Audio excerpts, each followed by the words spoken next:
Here we go then. Really looking forward to it. Always fantastic to be at the famous York Hall. Seconds out, round one. Joins me ringside for commentary tonight, Andy. I know that was something that was very much on the minds and in the emotions of Daniel Krotter when he was talking to Ali throughout this week. Absolutely, because as we always say, all fighters look forward to having an outing at York Hall. We've had so many massive names box here down the years, and Krotter's someone I actually saw a bit as an amateur. I went to the European Under-22s in 2021 and then the World Championships that same year, so he's got that international amateur pedigree with Germany. And you look at the way that he's set up, he's lean, he's tall, kind of an angular fighter, looks decent. Yeah, he's got the skills, no doubt about it. He's quite languid, quite loose, and we saw him back in December when he went a few rounds with a really tough and hard to budge Serjan Bobo, and we saw all those amateur skills on that occasion. What he says he has been doing in the intervening period is working on maybe just sitting down on his punches a little bit more torque, a little bit more twist in the hips and rotation, and finding maybe a little bit of strength and power to go along with it. And often that's the case, Andy, when the young prospects, the young pros are making those transitions early on from amateur to professional. It is, isn't it? It's really common that that's the area, the aspect that they feel that they need to work on. Because in amateur boxing, the reality is that you can win a fight by hitting the target, not hurting the target, whereas in the pros it's a different story.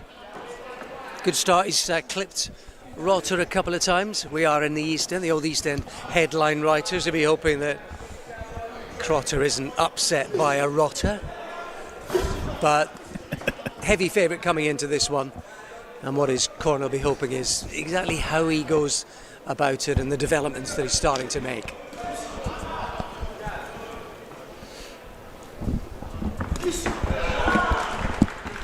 Catches him with a left hook again.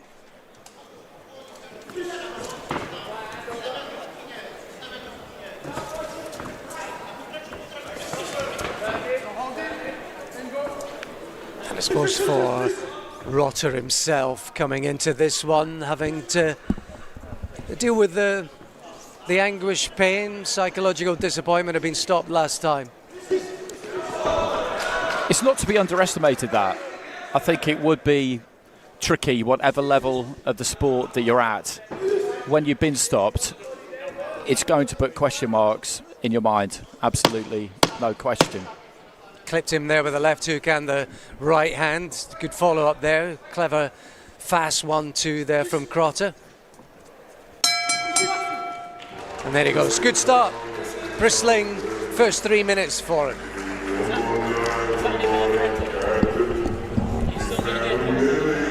It's just on delay.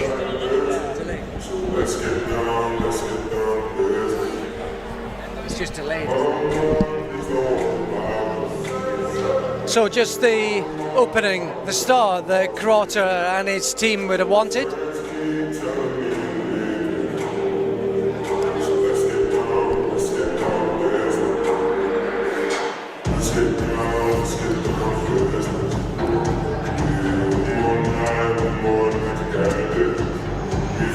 Here we are, Sunday fights on DAZN at the famous old York Hall. Corners, so many 10 of seconds. the good and the great of the boxing world have tread the boards here once upon a time. Seconds out, round two. Plenty of us who call the action consider it something of a privilege to be in these seats as well. So you can imagine how the young boxers feel, and Krotter is one of those.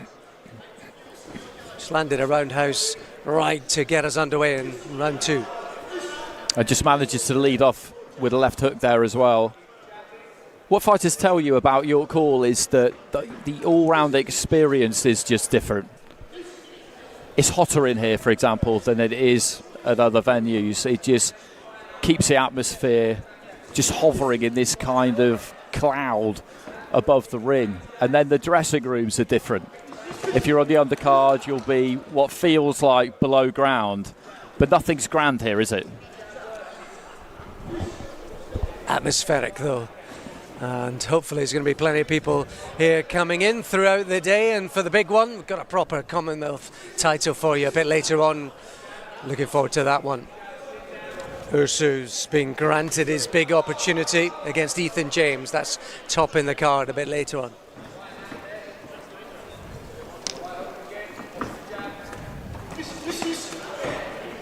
Oh, lovely 1-2, then 3. Doubled up the jabs, landed the right hand off it there, Krotter.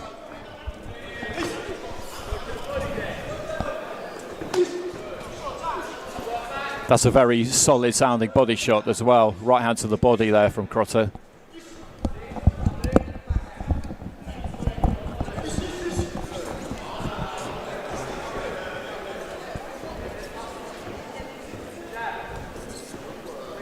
And he's shown plenty of patience as well. Everything behind the jab, not taking too much. He does have low hands, Andy. That's part of his style. I think he feels loose that way. Interesting to see if that's something that's going to tighten up as he goes through the grades and as he develops. But at the moment, that's very much part of his makeup, part of his style. And he's just beginning to put the shots together here as well, isn't he?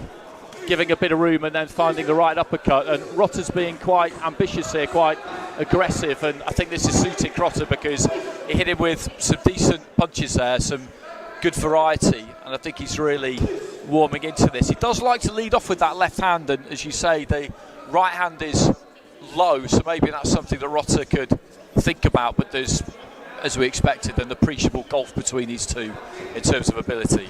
Went through the gears though there, didn't he, Krotter? And he walked him onto a couple of wicked uppercuts and then the right hand too, so he's trying to make an impression in this round. And bit by bit, just chipping away at Krotter. And starting to make a bit of an impression. Switching between stances. Yeah, really good round. Really good round. That might be the best round of his pro career so far.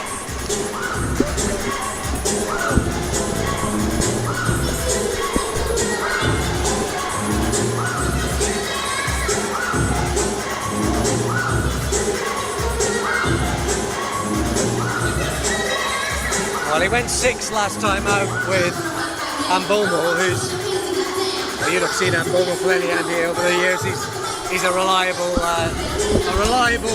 in the corner opponent, Ambomo, and it was always going to go 6 rounds last time up. This one's scheduled for 6, but I think Krotter and his team might just be feeling they've got an opportunity to make a bit of a statement here tonight, make a bit of an impression, and maybe put out a little marker about where he wants to go.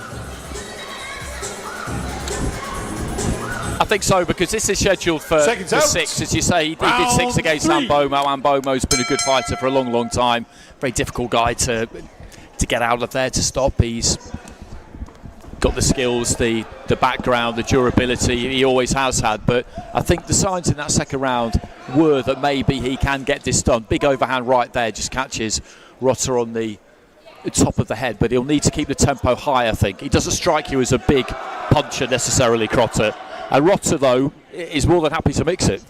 Well, he's going to have to find a way, isn't he? Because he's been under pressure throughout that last 3 minutes, and already Krotter has got control of this, and he's starting to get a bit more confident. That's the thing, and that's the danger for Krotter.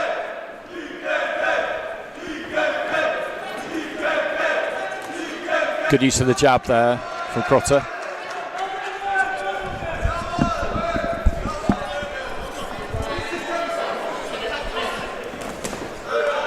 Oh, he just managed to ride that shot there, Krotter.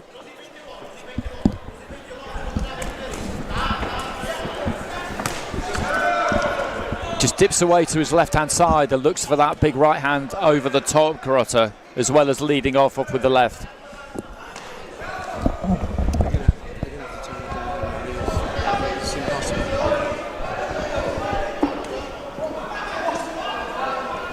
Almost a little comedic moment there,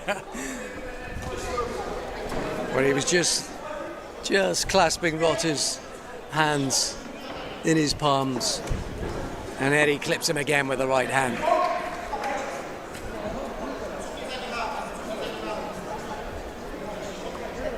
quite a strong warning there from the referee about, I think, just pulling down on the back of the head or pulling Krotter onto punches there.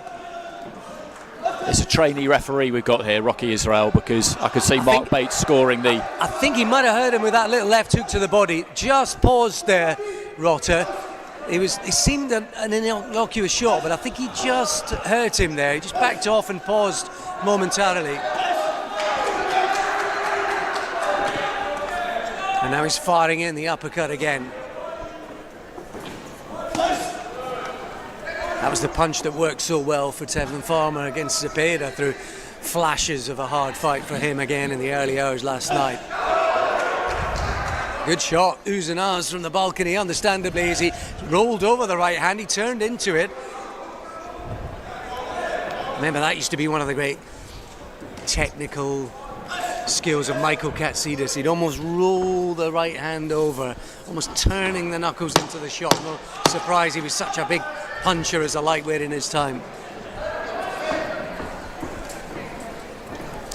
That technique always just gives it that extra little bit at the end of the punch, doesn't it? And you can...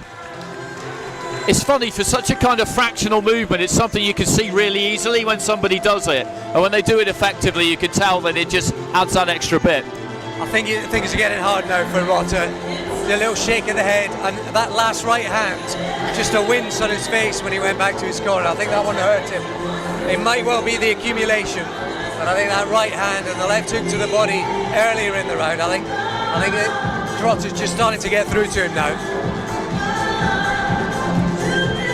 Well, the corner just shaking their head there as the referee comes across, and the referee has waved this one over, as you say, Alex. He didn't look happy when he went back to the corner, did he? And you just look at the stage of the fight they're at. We're only halfway through it, 3 rounds into a 6th round. All that awaited him there was more of the same, if not worse. And the referee went over, had a quick word, and we could see the trainer just shake his head, and his fighter's obviously said to him that he doesn't need any more of this. And as you said, he's come into this off the back of a stoppage, and to suffer another one, if he's going to continue in the away corner, he's going to need to revise his strategy, isn't he? And just tuck up and be tighter and less ambitious. But for Krotter, that's exactly what he wanted. Absolutely. You could just see the signs, the body language, and to be fair to Krotter, he engineered that. And quite a few of his fans up on the balcony have enjoyed it. So, career development, first knockout, that's exactly what he wants to see on the 3 fights in, and that's the best performance. That's the best we've seen him so far in his career. And Andy, he's talking about moving over here. He was saying that to Ali in the last week or so. I think plans are afoot to start building a base over here, and that's going to be important. The travelling back and forth from Germany for camps, it can be a bit disruptive, so that might give him a bit of solidity and comfort in his career early on. Yeah, I think so, and he's training out of the Peacock gym, so that's a really, really good setup. The gym's moved out from Canning Town, the pro gym, to Epping. Very peaceful setting, cleanest gym I've ever been to be honest. That almost doesn't really feel like a gym when you go there. It's such a pristine environment. But if you're not really gaining any traction where you're from, then why not just make that move? Because the scene here is buoyant, isn't it? You look at these shows, you look at Box Nation shows, other shows, there's room for it.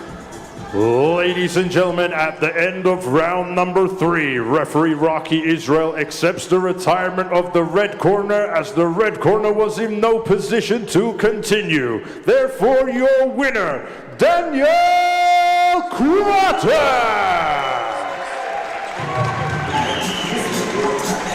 Well done, Daniel Krotter. He makes it 3-0. It's his first time out in 2025, but it's the first knockout of his career so far.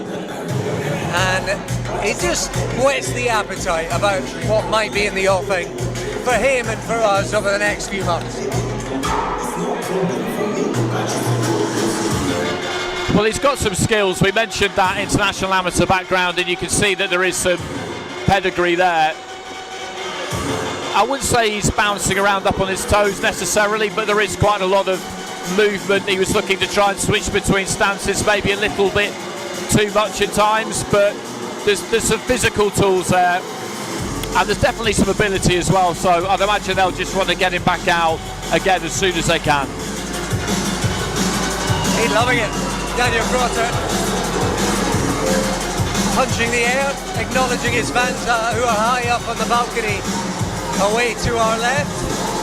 One of the great vantage points in sport. I think it's fair to say the balcony overlooking the ring at York Hall. They can only be 15 or so feet away from the ring. Absolutely tremendous. Absolutely tremendous. Right, what a win, what a performance, a career highlight. Let's hear from Daniel Krotter speaking to Ali. Daniel, what a performance to open the show tonight. How did you feel in that? Yeah, I feel good. Yeah, I feel good. I had a good performance this time. I felt much sharper, new weight division, feel much faster and stronger. So yeah, I'm happy with my performance.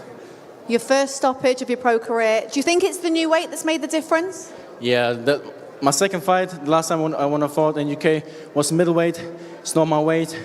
This time I fought between welter and super welter, and we go looking forward for the welterweight division UK. So yeah, I feel good here. What is the plan going forwards? Now you're settled into the weight you want to be, you're getting performances like that. What is your plan going forwards? Yeah, the next plan is to move to the UK. Right now I live in Germany. The next couple of months I'm trying to move to the UK and have a good camp here, live here, build my career here, and yeah, do solid 4 or 5 fights this year, and yeah, get comfortable at the pros. Final word to the supporters who have come out tonight. Yeah, all glory to Jesus Christ. Thanks. Well done, fantastic performance. Yes, see you.